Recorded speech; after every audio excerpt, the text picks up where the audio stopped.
সম্মানিত দর্শক, আমি এই মুহূর্তে অবস্থান করছি কুড়িগ্রাম জেলার ফুলবাড়ী উপজেলার শিমুলবাড়ি ইউনিয়নের নয়ারহাট এলাকায়। এই নয়ারহাট এলাকায় একটা চাঞ্চল্যকর ঘটনা আমি বলবো, কারণ জেনে শুনে একজন মাংস বিক্রেতা ল্যাম্পি রোগে আক্রান্ত একটি গরু জবাই করে সেই রাতের আধারে এই গরুর মাংসগুলো দোকানে এনে কিন্তু বিক্রির সময় এখানকার হাতে নাতে আটক করেছে এখানকার স্থানীয় জনতা। এই রাত থেকে এই এলাকায় একটা ব্যাপক ছড়িয়ে পড়েছে, কারণ এই মানে রোগাক্রান্ত গরুর মাংস বিক্রির যে একটা অভিযোগ, আসলে মূলত তারা কিন্তু একটা ভালো কাজ করেছে। ইতিমধ্যে এই ঘটনাটা এই ফুলবাড়ী উপজেলা জুড়ে ব্যাপক আলোড়ন সৃষ্টি হয়েছে এবং সামাজিক যোগাযোগে একদম ব্যাপক ছড়িয়ে পড়েছে। পরবর্তীতে এই আটককৃত এই কসাই বা মাংস বিক্রেতাকে রাতে প্রায় 2টা থেকে 2:30টার সময় ফুলবাড়ী থানার পুলিশ এসে তাদের হাতে এই স্থানীয় জনতা কিন্তু পুলিশের কাছে হস্তান্তর করে।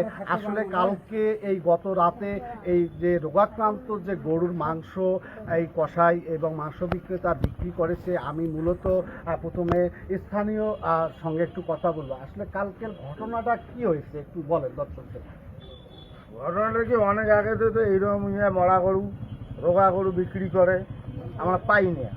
কালকে রাত্রে খালসা কোটাল কি গদরগুটি ওইদিকে রোগা বা মরা গরু কিনিয়া দবাই করিয়া অটোর মধ্যে নিয়ে যাবার ধরছে, বস্তার ভিতরে। এবার মানুষ মনে করছে কী রে নিয়ে যায় কষাই, মাংস মনে হয়। গাড়ি টান দিয়ে পেছনে ধাওয়া করছে, ধাওয়া করার পরে তাদের মাংস উইয়ের যে কর্মচারী তারা গাড়ি থেকে পালায়, পালায় কে এখন পরে দেখা যায় মাংস মরা গরুর মাংস। এখন কষাইকে মাংস নিয়ে আসছে। এই ঘটনাটা কয়টা কালকে রাতে? সম্ভবত 10:30-10টার মধ্যেই হবে। এত রাতে ভালো মাংস কিভাবে বস্তার মধ্যে নিয়ে যায়? রাতে কি ভালো মাংস জব করে? আর যদি আমি আরেকজন স্থানীয় আমি দেখেছি তিনি কালকে রাতে এখানে ছিলেন, যদি আপনি একটু বলেন যে কালকের এই পচা এবং রোগাক্রান্ত মাংস জবাই করে যে কসাই যে আটক করেছেন সেই বিষয়ে একটু আপনি বলেন। আমাকে কালকে আমার শিমুলবাড়ি ইউনিয়নের চেয়ারম্যান শরীফুল আলম সোহেল অবগত করেন যে নয়ার বাজারে গ্যামজাম বাচ্চে গরু জবাই করা নিয়ে একটু যাও ওখানে। পরে আমি ঘটনাস্থলে আসলাম, আসিয়া কসাইকে দেখলাম, কসাইয়ের সঙ্গে কথা বললাম, মাংস দেখলাম, মাংসর অবস্থা ভালো না। পরে যে মাংসটা নিয়ে আসছে অটো ড্রাইভার, তার সঙ্গেও কথা বললাম, মাংসটা তুমি কোথা থেকে নিয়ে আসছো, কীভাবে নিয়ে আসছো? সে আমাকে বললো যে খালিশা হোটেল এক জায়গা, তার বাড়ি থেকে নিয়ে আসছে। যে তুমি জবাই করা পাইছো বলেন, না আমি কোনো জবাই করা পাইনি, আমি যা দেখি ওরা খালাইছে এই মাংসটা আমি নিয়ে আসছি। তার কাছ থেকে আমি এতটুকু জানবার পাই এবং জনগণও অনেক ছিল, তারাও জিজ্ঞেস করলেন না এই মাংসটা কি উনি কী করবে মাংসটা। হ্যাঁ, উনি বললো যে মানে না মাংসটা এদিকে নিয়ে যাওয়ার ধরতে এমন সময় জনগণ আটকাইছিল। তারপরে ওই জনগণের একজন পালাই গেছে আবার। পরে মাংস এবং ওই যে গরুর মাংসর মালিক কি না শাহানুর মিয়া, ও সহ আর কি এখানে ছিল। পরে শাহানুরের সঙ্গে আমি অবশ্য কথা বলছি, সেও বলছে ভাই আমার ভুল হয়েছে, এবারের জন্য আমাকে ক্ষমা করে দাও। পরে জনগণ অনেক ক্ষমা করছে, একে তাকে কোনো ক্রমেই ছাড় দেওয়া হয়। এর আগেও কি পচা এখন যেহেতু পুলিশে তাদেরকে শপথ করে দিয়েছেন, আপনার এলাকাবাসী হিসেবে এই কসাই বা মাংস বিক্রেতার কি চাচ্ছেন? আমরা এলাকাবাসীর হিসেবে আমরা এটাই যাচ্ছি যে ওই কসাইয়ের অন্তত ব্যবসাটা বন্ধ থাকবে, সঠিক বিচার সঠিক বিচার। ধন্যবাদ দর্শক। শুনছিলেন যে আমি এই মুহূর্তে এই ওয়ার্ডের যিনি ইউপি সদস্য, আমি মূলত তার কাছ থেকে এই পুরা ঘটনাটার একটু বর্ণনা শুনবো, যদি আপনি একটু বলেন। বিসমিল্লাহির রহমানির রহিম। আসসালামু আলাইকুম, আমি মোহাম্মদ জয়নাল আবেদিন, ইউপি সদস্য। যাই হোক, কালকের যে ঘটনাটা রাতে ঘটেছে সেটা রাতে 10:30টার দিকে আমি বাড়িতে ছিলাম। আমাকে একজনে ফোন দিল, আমি ওই মুহূর্তে আসলাম। আসি দেখি ওই গোলাপ চাচার বাড়ির ওখানে ওই অটোটা আর 3-4টে ছেলে মানে খুব ধস্তাধস্তি চলছে। আর যে গোস্ত ব্যবসায়িক সেই গোস্ত ব্যবসায়িক বারবার বলতেছে অমুকের যা হাত ধরে, দেলোয়ার চাচার হাত ধরছে, আমার হাত ধরছে, অনেক কয়েকজনকার হাত ধরছে। যে বিষয়টা যাই হোক এটা সমাধান করি না। আচ্ছা, এবং ওখানে এক বাড়ি থেকে কোদালও নিয়ে আসছে, নিয়ে এসে গোস্তটা ওই বলছে যে এখানে আমরা পুঁতে রাখি, চলে যাই।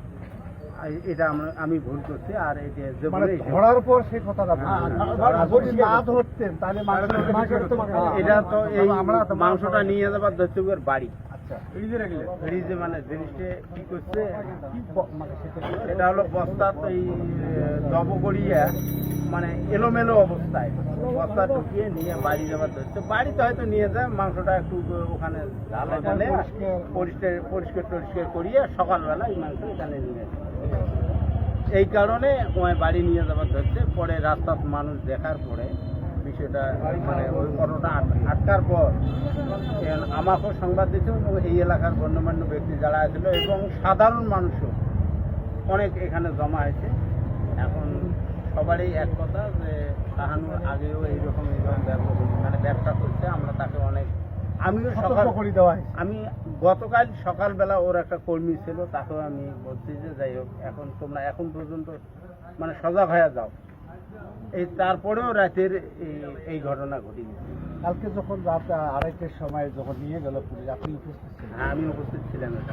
এখন যেহেতু পুলিশ আটক করছে, হুম। যাই হোক তার আইন অনুযায়ী যেটা ব্যবস্থা হবে, হ্যাঁ। তো সেক্ষেত্রে আপনি ইউপি সদস্য এই যে এলাকার লোকজন এত কষ্ট করে একটা কি বলবো একটা মরা মানে গরুর মাংস মনে করো যে রোগাক্রান্ত মানে আক্রান্ত গরুর মাংস যে মানে উদ্ধার করলো, এইটাতে আপনি এলাকাবাসী কি মনে করছেন?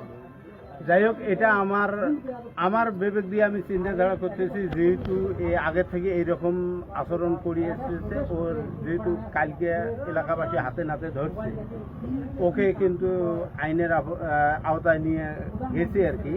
যেহেতু আইনের লোক এসে তাকে নিয়ে গেছে, এলাকাবাসী এবং আমার পক্ষ থেকে আমি বলতেছি তার এই উপযুক্ত এবং একটা সুষ্ঠু বিচার যেন হয়, যাতে আজীবন আর সে যেন আর জীবনে এই ধরনের ওর দেখা দেখি যেন আরো 10টা মানুষের সজাগ হয়।